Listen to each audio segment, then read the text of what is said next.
মরুভূমি আর তপ্ত বালুর দেশ হিসেবে পরিচিত সৌদি আরব ও কাতার এক বিস্ময়কর বিরল প্রাকৃতিক ঘটনার সাক্ষী হয়েছে। গত 18 ডিসেম্বর সৌদি আরব ও কাতারের বিভিন্ন এলাকায় আকাশ থেকে ঝরেছে নরম সাদা তুষার। সাধারণত তীব্র গরমের জন্য পরিচিত এই অঞ্চলে তুষারপাত দেখে অবাক হন স্থানীয় মানুষ ও পর্যবেক্ষকরা।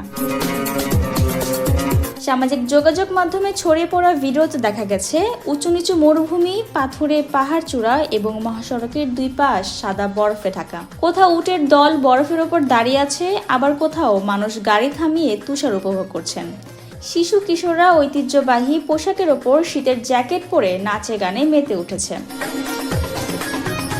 দুবাই ভিত্তিক খালিজ টাইমস জানায়, সৌদি আরবের উত্তর পশ্চিমাঞ্চলের জাবাল আল লাউজ এলাকায় তুষারপাতের দৃশ্য সবচেয়ে বেশি নজর কেড়েছে। দূর দূরান্ত থেকে মানুষ সেখানে ছুটে এসে এই বিরল মুহূর্ত উপভোগ করেন। একই সময়ে কাতারের মরু অঞ্চলেও ভারী তুষারপাত দেখা যায়। পাশাপাশি আরব নিউজ জানিয়েছে, 17 ও 18 ডিসেম্বর সৌদির আল মাজমা ও আলগার সহ কয়েকটি এলাকাতেও তুষারপাত হয়েছে। এক আবহাওয়াবিদ বলেন, সৌদি আরবের উত্তরাঞ্চলে শীতকালে কখনো কখনো তুষারপাত হলেও এটি নিয়মিত নয়। এবারের তুষারপাতের পরিমাণ ও বিস্তার ব্যতিক্রমী।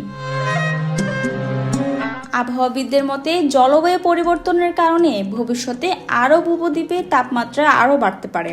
আন্তর্জাতিক কোনো সংস্থাই এখনো বরফ যুগ শুরুর ইঙ্গিত দেয়নি। তবুও জলবায়ুর অস্থিরতার কারণে ভবিষ্যতে আবারও এমন বিরল ঘটনা দেখা দিতে পারে।